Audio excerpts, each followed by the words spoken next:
Wiki Agung Mangkunegoro, Ketua LSM Gempur Papua. Dan juga saya ada sebenarnya dari sejak tahun 2018 Desember, tanggal 20 Desember kurang lebih, saya juga dilantik dalam kepengurusan KPA Provinsi Papua. Namun di awal saya melihat ada kecenderungan perjalanan KPA yang kurang serak dengan kami. Saya bersama saudara saya Wiki Gombo, Asri Gombo, dan juga Kakak Justina Haluk, Kakak Bagus juga bagian dalam kepengurusan itu berdasarkan SK Gubernur Papua Lukas NMB yang keluar di bulan Desember itu. Nama saya juga ada, salah satu bidang di bagian penyuluhan. Tetapi selama dari Desember hingga setahun lebih kami tidak dilibatkan aktif, tapi beberapa kali kami ke kantor, kami aktif tetapi berseberangan dengan pemikiran Ketua KPA. Diselesaikan juga selain kasus hukum tadi, artinya Gubernur sebagai ketua umum harus mengetahui hal ini dan harus menyelesaikan masalah internal masalah internal KPA. Ya, masalah internal KPA sampai hari ini kami belum pernah duduk dengan beliau, tetapi saya yakin beliau mengikuti proses hukum ini. Yang pastinya kami teman-teman yang KPA yang saat itu Desember dilantik itu diberhentikan secara sepihak, yang mana SK itu ditandatangani oleh saudara kita Yan Matuan sendiri. Jadi saya kira kasus ini hanya kasus pembodohan saja oleh oknum yang menjerumuskan beliau sebagai ketua kami Pak Yan Matuan untuk membelanjakan produk itu. Jadi saya kira selain ini sudah bukan menjadi masalah internal, sudah menjadi kasus hukum yang harus diketahui oleh publik.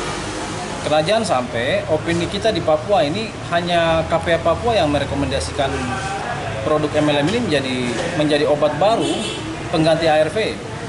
Ini bukan masalah produk itu memang produk kesehatan, tetapi bukan dan tidak pas untuk pengidap HIV. Dan WHO tidak pernah ada sedikit pun statement, saya observasi di YouTube atau Google, suplemen tambahan bukan menjadi obat murni. Saya cuma mau sampaikan bahwa Flusser Placenta itu adalah sebuah produk MLM, multi level marketing, yang merupakan produk MLM elemen kesehatan sama seperti produk-produk lainnya yang memang lagi masuk di pasaran di Papua. Dan juga Flusser Placenta ini bukan menjadi rekomendasi murni berdasarkan rekomendasi dan dari WHO sejak bertahun-tahun lamanya. Dan hanya di Papua, KPA Provinsi Papua berani merekomendasikan produk MLM ini untuk dikonsumsi oleh teman-teman dari ODA. Dan sudah ada 6-7 orang yang sampel menjadi korban penggunaan. Padahal ARV ini harus digunakan terus-menerus sebagai satu obat yang bisa mengurangi penyebaran atau peningkatan virus, dan juga harus dikonsumsi secara terus-menerus. Dari kasus ini saya sekarang bicara dengan tegas, saya minta Kajati Papua tolong bantu teman saya Kakak Yan Matuan. Kasihan, dia menjadi korban dari salah satu dokter yang bukan merupakan bagian dari kami yang ada dalam SK itu.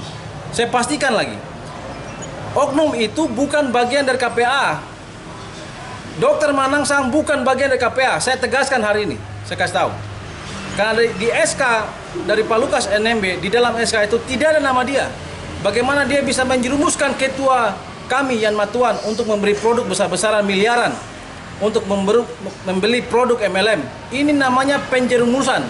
Dan saya minta Kajati Papua usut tuntas kasus ini. Kami LSM Gempur Papua akan mengawal kasus ini sampai selesai, karena saya juga bagian dari KPA. Tapi kami tarik diri karena kami tidak sepaham dengan konsep pembelian dan tidak masuk dalam perencanaan kerja KPA Provinsi Papua. Terima kasih.